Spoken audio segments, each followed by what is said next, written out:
Antes de abordarmos o assunto aqui que vai ser tratado, nós temos que informar os nossos irmãos que o livro de Cantares de Salomão, há bastante tempo, foi trazido em vários seminários, em várias reuniões. Alguns irmãos acompanharam todo o estudo do livro, foi muito interessante, houve muito aproveitamento, mas hoje nós vamos mostrar o livro de Cantares num enfoque especial. Os irmãos estão acostumados, estão ouvindo sempre, frequentemente, a respeito da palavra de Deus, a respeito da Bíblia, onde existe aquilo que se chama inspiração e revelação. Entre a inspiração e a revelação existe uma linha que une esses dois elementos. A palavra inspiração é uma palavra que aponta para todo escrito bíblico. Tudo que foi escrito, diz a própria palavra diz que foi inspiração. E os autores, aqueles que escreveram os livros que foram ditados, alguns inclusive o Pentateuco, Gênesis, Êxodo, Levítico, Número, Deuteronômio. Esses 5 livros foram ditados para Moisés. A forma como ele recebeu, de que forma eu não posso dizer, mas na verdade esses livros foram inspirados e ele fez a transcrição daquilo que ele ouviu e colocou na Bíblia. Muito bem, isso é inspiração. Esses que tiveram a inspiração, que escreveram os livros da Bíblia, são chamados agiógrafos. A designação para esses autores desses livros da Bíblia. A inspiração é através do Espírito Santo. Em todas as épocas, a inspiração foi através do Espírito Santo. E aqueles que assistiram aulas sobre a palavra, a origem da palavra, da obra criadora e da obra redentora, devem ter entendido claramente que a obra redentora que está expressa na palavra é uma obra que veio da eternidade. Não depende do homem para nada. Ela veio, se estabeleceu e para que esta inspiração tenha valor para a igreja, é necessário que essa igreja se aproprie do Espírito Santo para que ela tenha, portanto, a revelação. Nós vamos chegar no sentido prático aquilo que eu estou dizendo aqui agora. Acontece que, de um modo geral, vou tirar aqui igreja e vou colocar uma outra palavra aqui. A palavra inspiração, revelação. Quem falou? Pode falar. Exatamente. Estou querendo aqui, ó, participação, né? Interpretação. A interpretação é do homem. Você tem a interpretação de um texto qualquer. Por exemplo, você pode pegar um texto jurídico, um texto de leis, e fazer uma interpretação daquele texto de lei. Isso, nesse caso, você vai se utilizar de uma técnica para fazer a interpretação. Por isso, a teologia se utiliza de vários recursos para ela interpretar, observe, aquilo que foi inspirado. Portanto, interpretação não é revelação, é razão. Você não interpreta por revelação. Quando você recebe através do Espírito Santo, você tem aquilo que não entrou da sua razão, mas que o Espírito Santo revelou. Quando o Espírito Santo revela, o tempo desaparece. Aquilo que eu falei hoje de manhã, o Salmo 23 foi escrito 1000 anos antes de Jesus. Quando Davi diz assim, o Senhor, ele estava se referindo a Jesus. O Senhor é o meu pastor. Ele já estava profetizando 1000 anos a respeito de Jesus. Nós estamos a 2000 desse aqui. Nós estamos a 2000 de Jesus. Então, 3000 anos são passados como se nada tivesse acontecido. O Senhor é meu pastor. O Senhor é meu pastor. Verde espaço, pão da vida. O caminho, Jesus é o caminho.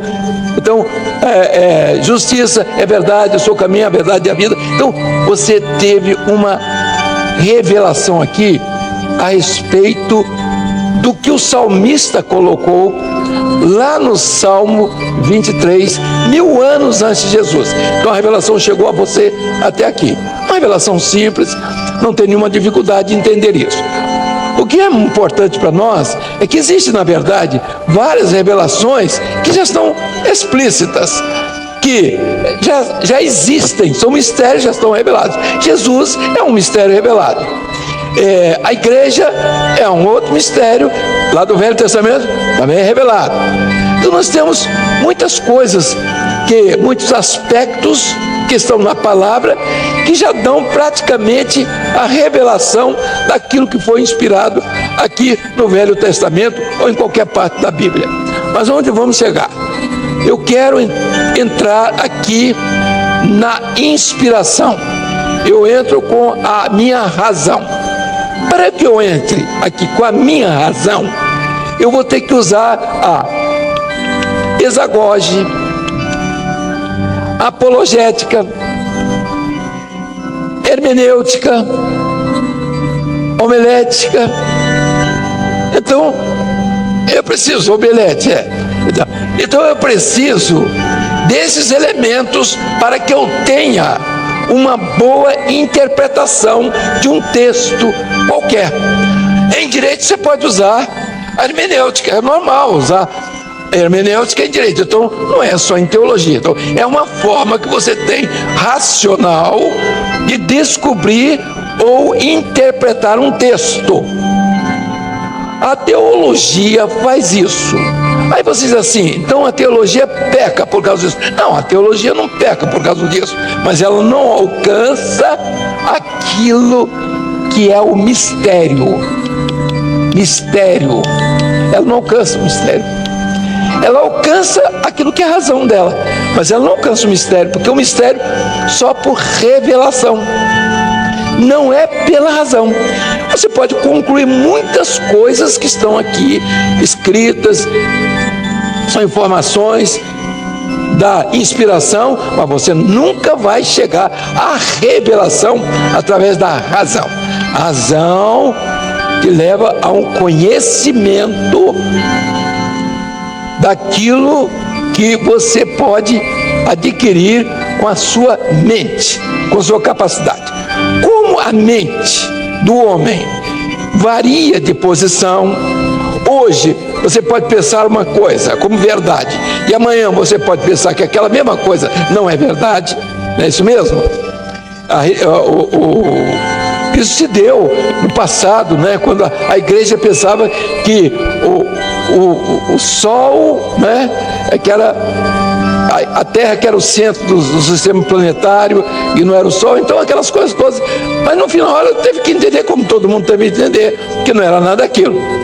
Mas veja aqui, você pode raciocinar. Então a sua razão está aqui, ela tem variáveis. Ela tem variáveis para mais, ela tem variáveis para menos. Você pode ficar doido, você pode, a sua razão ela é limitada. Uma razão, precisa entender, a razão humana não entra no mistério. Razão não entra no mistério. O pastor que nos antecedeu, ele mostrou o que é ministério. E ministério não entra, você não entra, o ministério não entra na inspiração através de uma razão simples. É claro que sua razão sempre vai funcionar, só que não depende do Espírito Santo.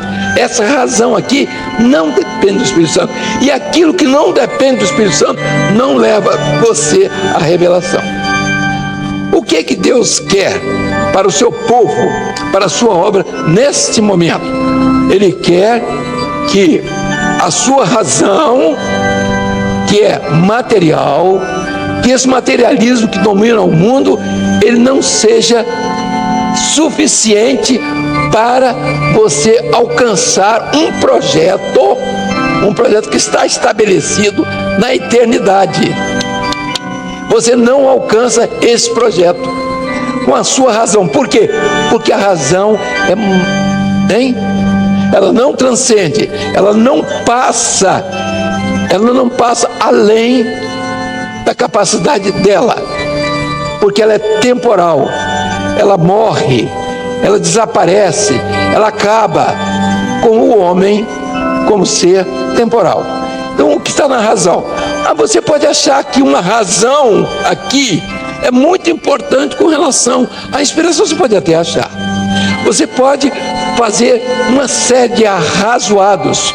Então, a teologia usa esses recursos da exagógia, da hermenêutica, da sistemática, da apologética. Ela usa isso para tentar decifrar a inspiração.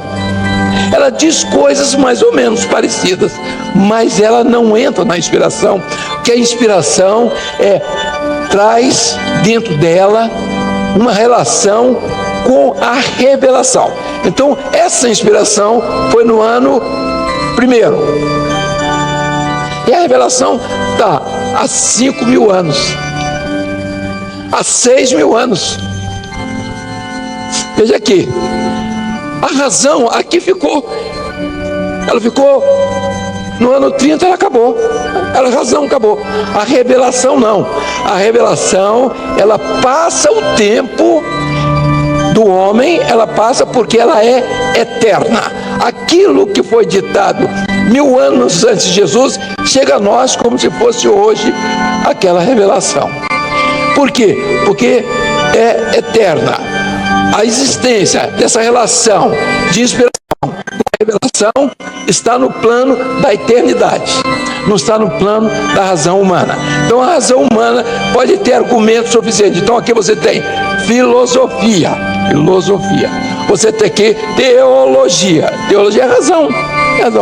Você diz assim, bom, então se eu souber filosofia eu não vou para o céu. Não é o problema, não é esse. Se eu tiver teologia eu não vou para o céu. Não é esse o problema. O problema é que você pode ter tudo isso e não ter a revelação. Aí o problema já não é mais meu, porque a igreja é mestra e ela foi trazida ao mundo para trazer os mistérios da eternidade. Mormente, o tempo que estamos vivendo, quando a igreja precisa de se revelar como noiva. Ela tem que se apresentar ao mundo como noiva. E como noiva, ela tem que saber os mistérios do noivo. E o noivo quer se revelar à sua noiva através dos seus mistérios. Ele quer trazer os mistérios. Por que? Agora a pergunta. Por que e para que o Senhor Jesus vai guardar os mistérios para depois que a igreja for arrebatada? Haverá mistérios que vão ser revelados na eternidade, no outro plano, mas nesse plano aqui, o noivo quer se revelar à noiva. E a palavra que nós estamos mostrando é o momento profético de conhecimento ou de revelação. Se nesse tempo aqui, num tempo de 300, 500, 600, 700, 1500 anos, não aconteceu isso da forma como está acontecendo nos nossos dias, é outro problema. Quem viveu aqui entendeu o projeto. Por exemplo, Lutero entendeu um projeto 1530, antes um pouco, 1513, 1514, 1525, e vários outros entenderam um projeto. Naquele tempo, só que ele estava sozinho. Hoje nós temos uma igreja que vai partir, não é a igreja de Lutero, nem é Lutero que vai ser arrebatado, é uma igreja, é um corpo. Então, esse corpo que deu início aqui, ele vai embora, vai partir aqui. Aqui, então, existe uma ligação entre a inspiração e a revelação. O nosso ministério, conforme o professor mostrou anteriormente, está ligado a isso aqui, a inspiração. Você pode ter, observe, você pode querer interpretar, você pode, vou interpretar. Qual mais fácil? Agora é uma pergunta para todo mundo aqui. Qual é mais fácil? Você interpretar a Bíblia ou ter revelação daquilo que está oculto? Qual é mais fácil? Interpretar. Por quê? Porque uma história, você pega, interpretou, está interpretado, acabou. É do seu jeito, é da forma que você acha melhor. E por que a dificuldade está na revelação? Por quê? Aí está o problema. Na revelação você precisa do Espírito Santo, e o Espírito Santo você precisa ter comunhão, e o Espírito Santo você tem que ter Jesus. Se você não tiver Jesus, você não tem o Espírito Santo, porque o Espírito Santo é dado àqueles que têm Jesus. Aqueles que têm Jesus é igual ao Espírito Santo. Então, se você tem interpretação aqui, você não precisa do Espírito Santo, nem de Jesus. Qualquer coisa substitui Jesus. Qualquer coisa substitui o Espírito Santo, porque você é tão inteligente, que não precisa do Espírito Santo para nada. Você é uma pessoa que entra no mistério de Deus, entra aqui e diz o que está acontecendo aqui na eternidade, hoje. O que interessa hoje, aqui, hoje. O que é que está interessando hoje para a igreja? Interessou o que aconteceu aqui? Interessou.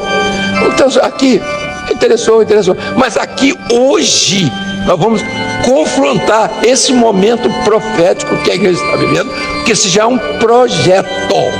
Isso é um projeto em andamento. Deus não mudou, não vai mudar. O segredo da igreja fiel é alcançar esse projeto, é ir ao encontro desse projeto. Aí está uma explicação clara, e por isso o pastor mostrou há poucos instantes que o ministério nessa obra é um ministério, é um chamado especial. Você não precisa sair correndo para fazer curso, você não precisa. Você precisa conhecer a Bíblia, precisa, porque a Bíblia é a base. O conhecimento da palavra é básico, é fundamento. Como é que você vai ter revelação se você não conhece a palavra? E qual o impedimento para você conhecer a palavra? Muito bom. Então, agora, dada essa explicação, vamos ver se rapidamente nós vamos entrar no livro de Cantares de Salomão. O livro de Cantares de Salomão está no Velho Testamento. Foi escrito mil anos antes de Jesus. 1000 anos antes de Jesus. E está a 2000 no nosso tempo. Então, igual a 3000 anos o livro de Cantares está aqui. Ninguém, observe, ninguém entrou no livro de Cantares. Ninguém conseguiu entrar. Aí diz assim, mas por quê? Porque o pessoal não era crente? Não, porque esse livro foi colocado à disposição da igreja dos últimos dias, porque são as grandes revelações que estavam ocultas no livro do Velho Testamento. Não há nada, nenhum escrito a respeito da igreja igual o livro de Cantares. Nada se refere à igreja, à sua história, aos fatos que estão ligados a ela desde o seu nascimento, desde o seu primeiro dia de vida até o seu arrebatamento. Nada igual ao livro de Cantares. Mais ainda, quando nós queremos saber alguma coisa depois do arrebatamento da igreja, nós estamos sempre pegando um texto aqui, é o milênio, aí Jesus vai descer com a igreja. Então, há algumas explicações que têm fundamento. Da igreja que participará do milênio, a igreja será arrebatada, ela voltará para o estabelecimento do milênio. Então, 2.000, 4.000, 6.000, depois o milênio, onde haverá um julgamento, onde Jesus reinará nesse milênio. Então está tudo muito mais ou menos explicado. Mas quando você pega o livro de Cantares de Salomão, você vai ver o que se passa primeiro, o arrebatamento da igreja, como é que vai ser. Tem toda a história dela, desde o Pentecostes até o arrebatamento da igreja, e depois o que se passa além, lá na eternidade, na conversa de Jesus com a igreja, inclusive com Israel.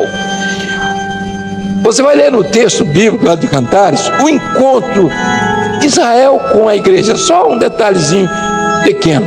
Lá na eternidade, a igreja se encontra com Israel.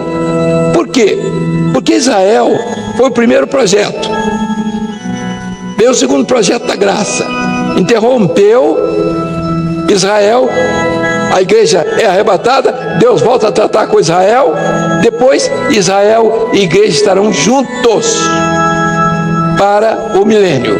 Aí você pergunta assim, mas como isso vai se dar? E nós vamos ver aqui os textos, poderíamos ver, e eu não vou tratar muito diretamente disso, mas quando Israel está diante da igreja e um conversa com o outro, diz assim, a igreja diz para Israel, oxalá você fora nosso irmão, porque Israel não é nosso irmão, porque Israel rejeitou a Jesus. Então a igreja não vê Israel desse jeito, como um irmão que foi gerado no mesmo berço, ou no mesmo ventre. Então ela diz assim, oxalá, quem dera você fosse nosso irmão, lá na terra, aqui, ela está falando lá na eternidade, quem dera você fosse. Se você, na verdade, fosse nosso irmão, nós nos encontraríamos na rua, nos abraçaríamos, nos beijaríamos, e ninguém falaria mal de nós. Veja só, o que é interessante é que existe, na verdade, uma repulsa da igreja, no bom sentido, a Israel, porque Israel é da lei e a igreja é da graça. Então não pode se misturar. Israel ficou lá atrás, a igreja continuou a nova caminhada. O zambujeiro, que foi enxertado na oliveira verdadeira, que é Israel, e nós somos o zambujeiro bravo, que fomos enxertados na oliveira. Então nós estamos juntos aqui, mas é um enxerto. Deus endureceu Israel para dar o lugar para os gentios, para nós. Nós entramos no vácuo de Israel, porque Israel rejeitou o Messias, mas nós aceitamos. E a palavra do Senhor diz assim, a todos quantos o aceitaram, foram feitos filhos de Deus. Os que rejeitaram ficaram para outro projeto. Então veja aqui, a igreja, portanto, tem uma rusga com Israel, como Israel tem também com a igreja. Israel não aceita o Messias, e nós não aceitamos a rejeição de Israel, e nós não aceitamos o que Israel aceitou, que é o culto da lei, o culto do Velho Testamento, a guarda de dias, aquelas coisas todas que eles tinham no passado, e os segredos, inclusive, do Urim, do Tumim, vários segredos que Israel tinha, que nós não penetramos nele. Então a igreja se encontra com Israel e diz, olha, quem dera nós fôssemos irmãos, nós nos beijaríamos na rua, ninguém falaria mal de nós.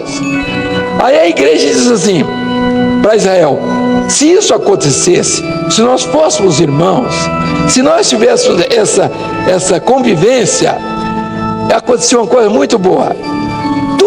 Ela diz assim para Israel, tu me ensinarias, e eu te daria a beber vinho aromático. Ela diz o seguinte, se nós tivéssemos uma convivência boa, você, Israel, traria para nós os segredos do Velho Testamento que morreram com os sacerdotes, com os profetas. A igreja tomaria conhecimento de tudo, os segredos do Urim, do Tumim, tantos outros segredos que ficaram guardados lá no Velho Testamento, com aqueles que viveram no Velho Testamento, inclusive os fiéis. Tu me ensinarias e eu te daria a beber vinho aromático. Você ia ser batizada com o Espírito Santo. Vinho aromático é batismo com o Espírito Santo. Vejam só, meus irmãos, como a revelação é clara com os acontecimentos da vida da igreja, que o evangelho, o cristianismo não entrou, não conseguiu penetrar. Está tão claro para todos nós. Agora eu vou voltar aqui. Eu espero que a nossa aula termine já. Nós temos uma transmissão 6h10. 6h10 a transmissão, ou não sei se vai ter assim a transmissão. Mas agora nós vamos para um texto aqui interessante. Não tem, então vamos até meia-noite. Ninguém se assuste não, que é só coisa de 2 horas mais. Você abre o livro de Cantares, você vê o capítulo 1, interessante, fala a respeito do nascer da igreja, do nascimento da igreja. Conta a história, e ela fala a respeito do batismo com o Espírito Santo, do derramamento do Espírito. Vem falando tudo sobre as lutas da igreja, a igreja de Esmirna, o sofrimento de Esmirna. Então, em Esmirna, então vem toda a história do primeiro capítulo. O segundo capítulo vai direto ao final, os últimos dias da igreja. Então, como agora está descrita a igreja dos últimos dias. É muito interessante. Não vou para o capítulo 2. Vou passar, vamos embora. Ao mesmo tempo, esse capítulo, o primeiro e o segundo, são sequenciais. A revelação tem uns segredos extraordinários. Uma hora ela aborda um assunto, a outra hora aquele mesmo assunto que parecia que estava isolado é englobado na sequência. Porque a revelação ela vem sendo trazida. Quando chega no capítulo 3, nós vamos ver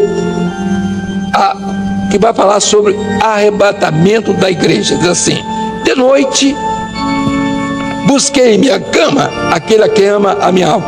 Busquei e não achei. Há uma igreja que está buscando o Senhor nessa hora da noite, no comodismo, na cama. Ela está deitada, está acomodada. Aí você vai lá para as parábolas, a parábola da candeia, e você vai ver que uma igreja ficou dormindo, e quando acordou já não tinha mais tempo. Então veja aqui: de noite busquei-o e não achei. E o texto continua. Ela foi buscar, ela buscou porque ela buscou errado. O texto fala assim: levantar-me-ei, pois, e rodearei a cidade, pelas ruas, pelas praças, buscarei aquele a quem ama a minha alma. Busquei-o e não achei. Meus irmãos, ninguém vai encontrar Jesus nas ruas. Jesus é o caminho. Nas praças, nos ajuntamentos, Jesus não está nisso. E assim, logo apartando eu um pouco deles, logo achei aquele a quem ama a minha alma. Então, porque a alma quer um contato direto com o Salvador. Ela quer a privacidade. Ela não quer a exposição de animador de programa. Ela quer a intimidade do cômodo. Fecha a tua porta, a porta do teu aposento. Fala em secreto ao teu pai. Então, meus irmãos, tudo nos leva a uma posição discreta de busca nessa hora. Aí assim, apartando-me eu um pouco deles, daqueles que andam procurando estrada, procurando meios, procurando praça, as coisas organizadas. A praça é o seguinte: é lugar de ajuntamentos. A cidade é lugar onde todas as coisas estão organizadas. Você tem o paralelepípedo, tem o supermercado, você tem isso, você tem aquilo. Então, Jesus não está na igreja, na religião organizada. Ele está no recôndito, na sua intimidade com Ele, no mistério. Ele está distante dessa confusão que está aí, que todo mundo grita para lá, grita para lá. Olha aqui, não é o seu lugar, meu irmão. O seu lugar com o Senhor você pode ter momentos de glorificação, não há nenhum problema, não há pecado nisso.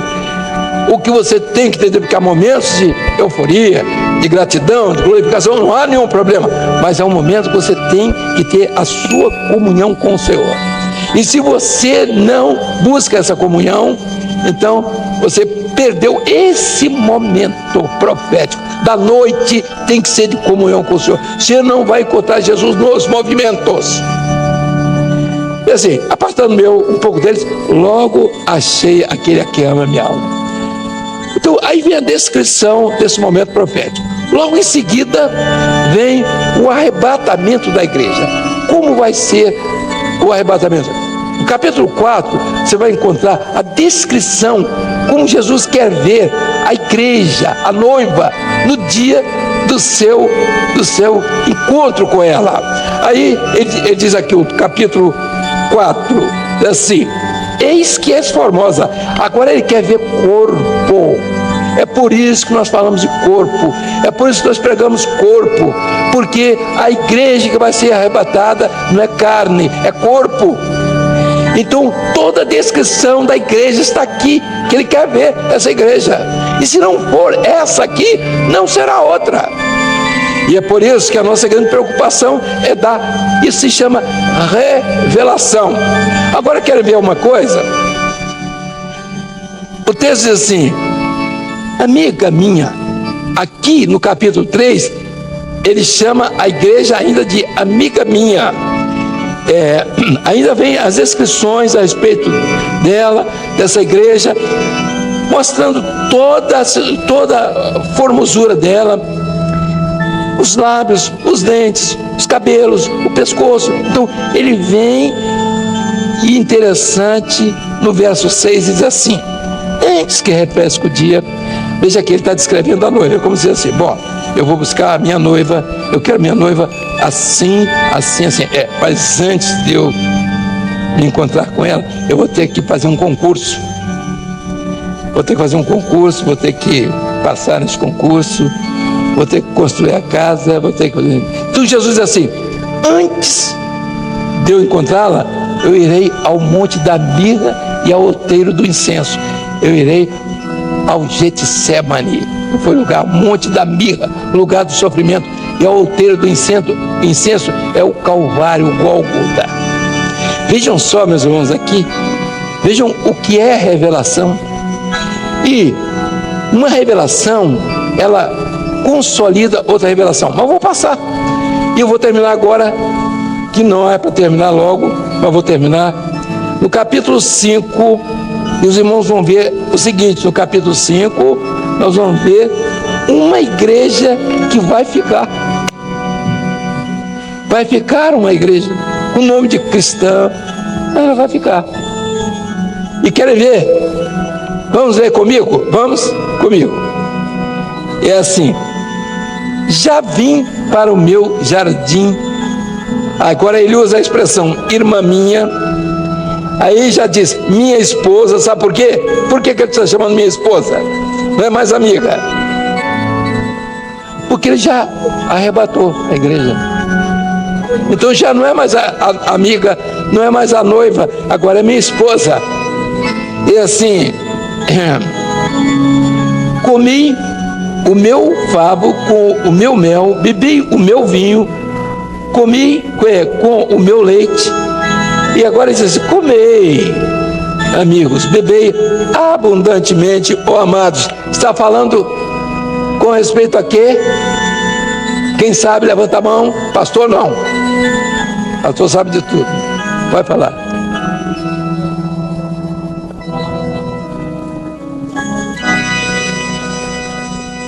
É isso. É isso mesmo. Ele está falando. Ele está falando aqui das bodas do Cordeiro. Quando a igreja estará junta, então ele diz assim: comei, amigos, bebei abundantemente. A igreja já foi embora. A igreja já partiu, tá certo? Ela já é esposa, já foi embora. Agora veja aqui, o último versículo do capítulo 4 fala a respeito do derramamento do Espírito Santo para preparando esse momento. Vamos ler só o versículo, voltar aqui, o versículo verso 16. Levanta-te, vento norte, vem tu, vento sul, assopra no meu jardim, para que se derramem os teus aromas. Agora vê o pedido aqui, o desejo aqui. A igreja, se viesse o meu amado para o seu jardim, tomara que ele venha logo e comesse os seus frutos excelentes. Aí no capítulo 5, já vim para o meu jardim. Ele agora, o desejo dela, depois do derramamento do Espírito, que esse momento estamos vivendo, o desejo dela é que Jesus venha logo. Aí ele diz assim, depois dessa hora, eu venho para o jardim, já vim para o meu jardim. Agora ele começa a falar lá do arrebatamento da igreja. E daqui a pouco nós vamos ver o pior aqui, para quem quer ficar. É assim, minha esposa colheu a minha mirra, ele colheu todo o sofrimento da igreja, comi a especiaria, comi o meu favo, com o meu mel, palavra revelada, bebi o meu vinho, o Espírito Santo. Então a igreja, quer dizer, Jesus está embriagado com todos os bens que ele deu à igreja, e ele está vivendo essa festa. Então ele está descrevendo a situação que ele está. Agora veja a igreja que fica. Vamos lá, o verso 2, vamos ler comigo. O que a igreja diz? Aqui vai ficar: eu dormia, mas o meu coração velava. Meus irmãos, há uma igreja que aceitou Jesus, mas está dormindo, entendeu? Ela aceitou, ela sabe que Jesus vem, e muitos que estão aqui hoje fazem parte dessa igreja que vai ficar, porque sabia que Jesus vinha, dormiu, sabia que ele vinha, mas continuou dormindo. Diz assim o texto, vamos continuar só para ver aqui. Eis a voz do meu amado. Ela amava Jesus. Essa igreja que vai ficar, ela amava Jesus, ela sabia a voz dele, ela conhece os sinais que estão aí, ela conhece a voz de Jesus, que é diferente de tudo do Espírito Santo. Estava batendo. Eis que estou à porta e bato. Apocalipse, o último período da igreja. Estava batendo, abre-me. Aí ele usa a expressão irmã minha, amiga minha, pomba minha, que está no Espírito, minha imaculada, sem mancha, porque a minha cabeça está cheia de orvalho, os meus cabelos das gotas da noite. Esse é o último apelo da igreja, a igreja de Jesus. Abre, abre, abre, porque eu tenho uma bênção para te dar. Irmã minha, ele usa ainda, amada minha, né? Ele vai, todos aqueles apóstolos, todos ele vai colocando ali. É o apelo dele antes do arrebatamento. Veja aqui, ele falou do arrebatamento, mas ele diz que ele fez um apelo antes, e o apelo está aqui: abre-me, irmã minha. E a resposta dela, qual é? Verso 3. Qual é a resposta? Vamos ler. Vamos lá. Já despi os meus vestidos, as vestes de salvação. Ela está metida agora com o mundo. Ela agora não precisa mais das vestes de salvação. Ela tem as vestes dela mesmo. Ela voltou a ser aquilo que ela era antes de ser convertida. É o momento da igreja dos últimos dias. Há uma igreja que vai ficar, porque ela não vai suportar esse momento de pureza, de santificação, de santidade, de ouvir a voz do Espírito Santo. Ela não vai estar interessada. Ela tem muita coisa para fazer, tem muito resort para ir, tem muita viagem para fazer, ela tem muito compromisso com o mundo, com parente, com amigo, com vizinho. Então ela está comprometida. Há uma igreja formalmente comprometida com o mundo. Diz assim: já despi os meus vestidos. como é que eu vou tornar a vestir? Não existe duas maneiras ou dois momentos de salvação. A salvação é uma só. Não, me salvei agora, daqui a pouco vou me salvar outra vez. Não existe isso. O projeto é um só, sim ou não. O momento é de decisão. Então assim, já tirei a roupa de salvação, não tem mais como vestir, não há mais como arrependimento, não existe. Eu abandonei a palavra, eu abandonei os dons espirituais, eu abandonei o ministério do Espírito, eu abandonei a bênção do Senhor. Eu não tem mais como recuperar isso, não há outra salvação.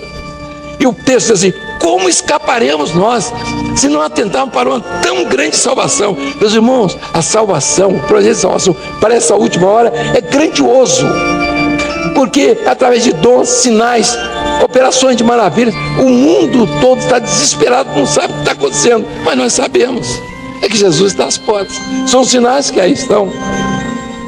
E voltando aqui, já vamos para o encerramento, que eu não vou ler o livro todo, né? Como os tornarei? Já lavei os meus pés. Ela não evangeliza mais. Evangelizar o quê? Pregar o quê? Pregar o pé sujo, né? Está com o pé sujo. Ela vai pregar o quê? Ela já lavou os pés. Ela já sujou outra vez. Ela não tem como evangelizar. Entendeu? Essa igreja parou no tempo. E o texto ainda continua. Como os tornarei a sujar? Agora ela fala dos últimos instantes, quando ela teve o último chamado, que está no verso 2.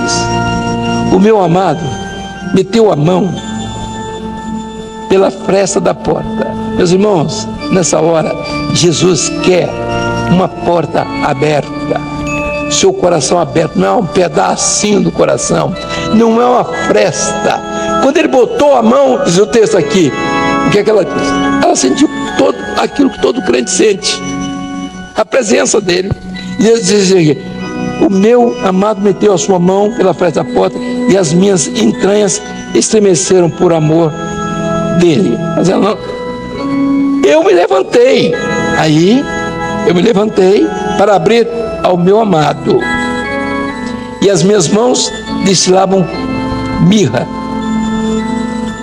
e os meus dedos gotejavam mirra pelas aldrabas da fechadura. Eu abri ao meu amado, mas já o meu amado tinha se retirado, tinha ido embora. A minha alma tinha se derretido quando ele falara. Tudo no passado. É a experiência de quem vai ficar. Ela vai dizer assim: ele falou comigo, eu senti a presença dele. Eu estive no Manaim, no 4º período. Estava lá, eu senti a presença dele, mas abriu só um pouquinho da fresta, só a fresta, e depois vai querer abrir, mas com sofrimento. Ela vai querer abrir a porta agora com sofrimento. E aí eu resolvi abrir, mas as minhas mãos destilavam mirra, só sofrimento. Aquele sofrimento de Jesus que você rejeitou, você vai ter ele sem o direito de vida eterna, porque ele morreu por você, por mim, e você rejeitou o sofrimento dele. Então assim, ele tinha sido, eu chamei-o, ele não me respondeu. Meus irmãos, vou terminar. Eu me lembro, foi uma experiência que eu tive um sonho. Algumas vezes eu contei esse sonho. Eu sonhei que eu tinha morrido, e era um dia naturalmente muito movimentado.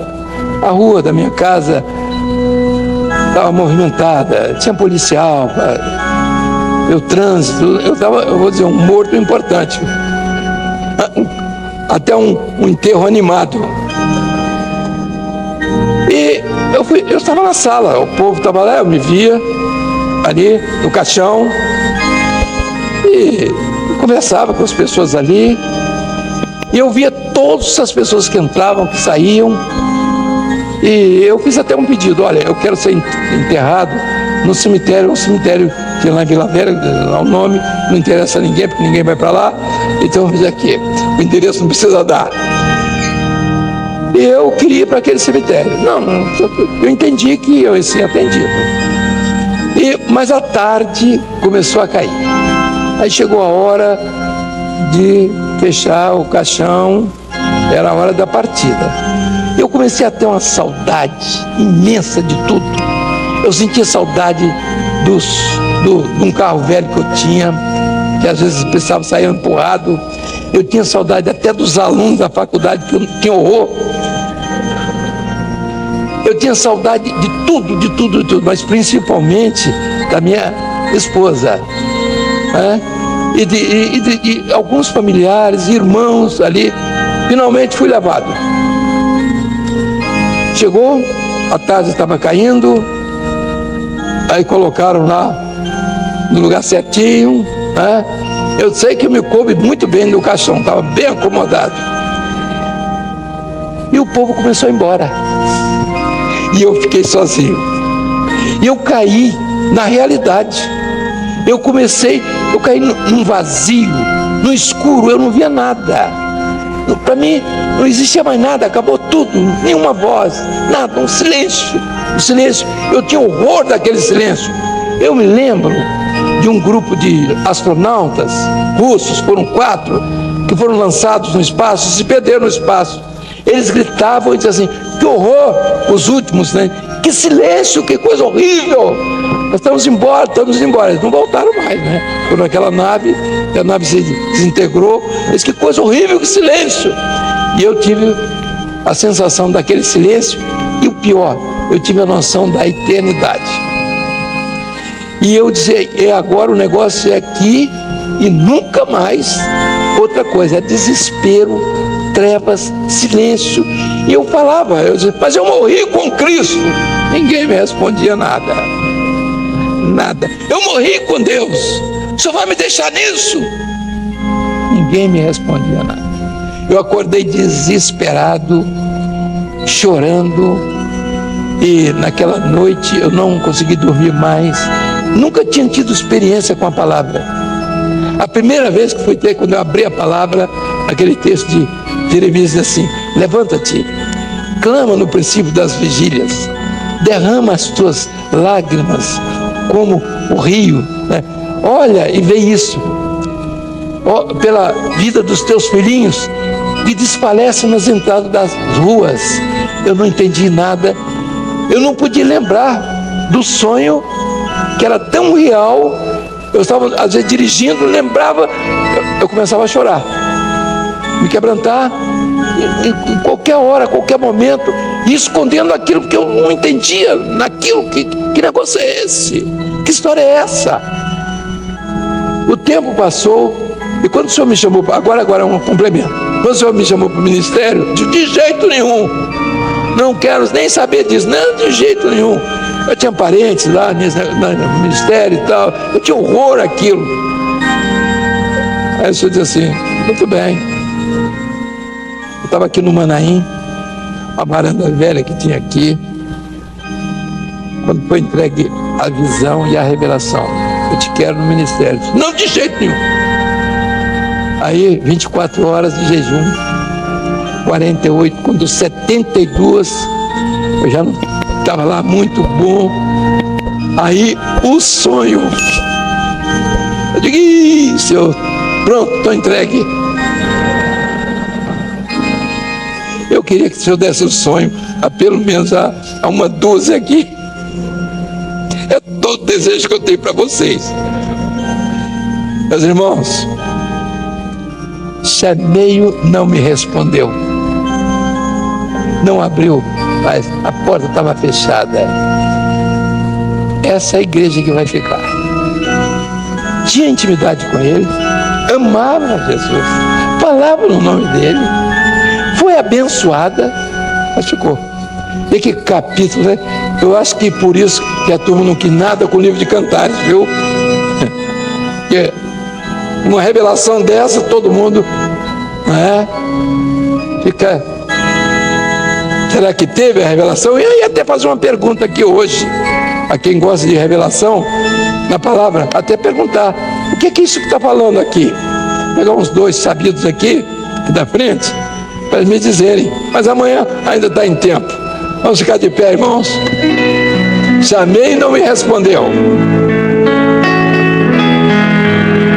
Adorar. Aleluia. Dai Sionai, Sorianda Lamai. Me condroste quembadoramanai. Meus servos, Me jovodoremecas. desde que eu criei Balabacheias. o homem, Retotecoterestorias. o meu projeto Meriondes tu vederemecas. foi revelado a ele. De que me andas? E este projeto não mudou. Itacantios tu vederemecas. E vós, nesta tarde, Padros tomias. tomaste conhecimento Balabacheias. de uma parte deste projeto. Me cantros tu vederemequei. Por isso, meus servos, Rantocotoremias. preparai-vos, De que me andas? estai na minha presença, Antios tu vederemequei. porque em breve virei ter convosco. Tecoteremecas. E por isso estáis aqui nessa noite. Mabarabaçu vederemequei. Por isso viestes a esse monte, para ouvir, meus servos, Mandramai. sobre o meu projeto, Balabacheia. para a salvação das vossas almas. Metrodostoremia. Preparai-vos, meus filhos, Cantiolai. preparai-vos, Necondrodanamai. porque muito em breve o meu filho virá Medremea. para vos buscar, e este projeto será consumado, e vós estareis comigo, seguros, alegres, vivos por toda a eternidade. Porque é isto que vos espera, meus servos. Vigiai e preparai-vos, igreja amada, porque eu tenho saudade de vós, e por amor às vossas vidas eu abreviarei os dias, meus servos. Glorificai o meu nome, porque eu estou no meio de vós. Aleluia. Glória a Deus. Aleluia, Senhor.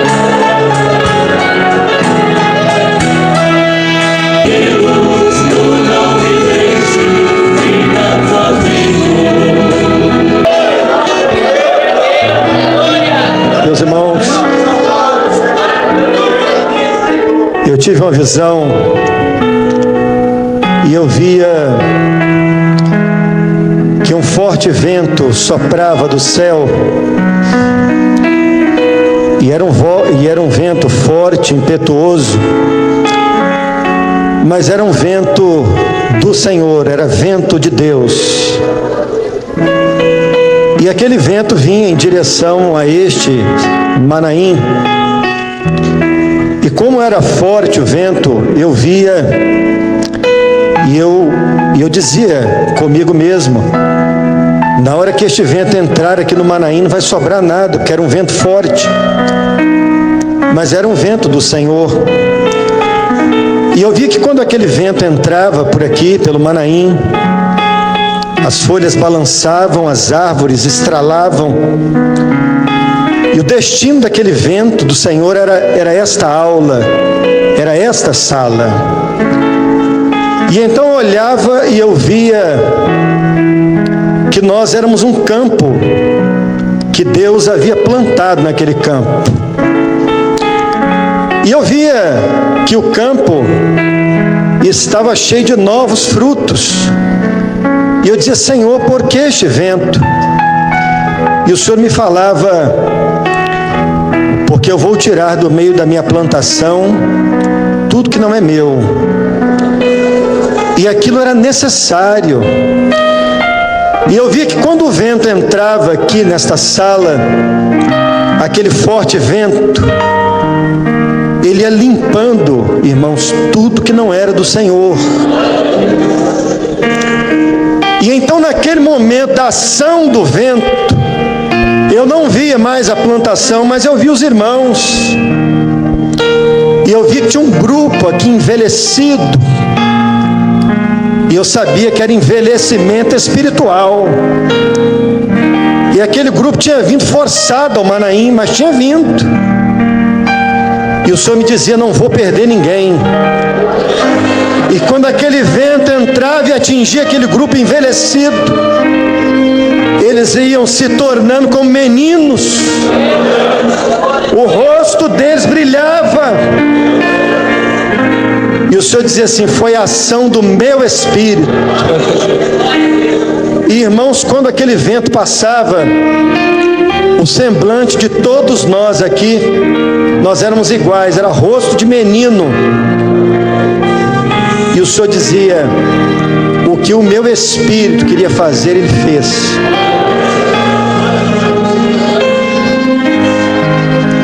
O Senhor mostrava que havia um grupo que estava querendo chegar a um lugar. Só que tinha um problema, era noite. E eles usavam até de equipamentos, de cálculos e tudo tal.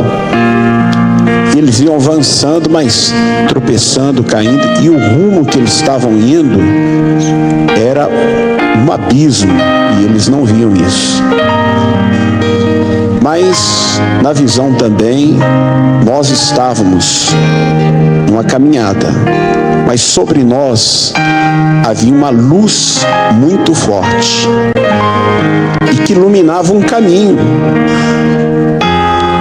E uma voz dizia assim: a única coisa que temos que fazer é seguir a luz, seguir o caminho. Louvado seja o Senhor. Meus irmãos, vamos encerrar esse período. Nós temos pode. Irmãos, o Senhor mostrava que aqui era uma grande plantação de trigo. Interessante que alguns pastores começavam a trabalhar para colher esse trigo. E aos poucos ia aumentando. E os pastores iam se envolvendo, e depois toda a igreja. E aquela colheita precisava ser feita rapidamente. À nossa esquerda aqui era um celeiro, e todo o trigo era levado para aquele celeiro. Interessante que quando o trigo era todo colhido e era preparado, começava a ser preparado porções para ser distribuídos para todos que subiram esse monte. E era porções segundo as famílias. Quantas pessoas você tinha em casa, você levava aquela quantidade. E havia um varão que ele disse o seguinte: para o meu povo não vai faltar nada. Amém. Aquele primeiro louvor, glória a Deus, foi tocado, depois entrou outro,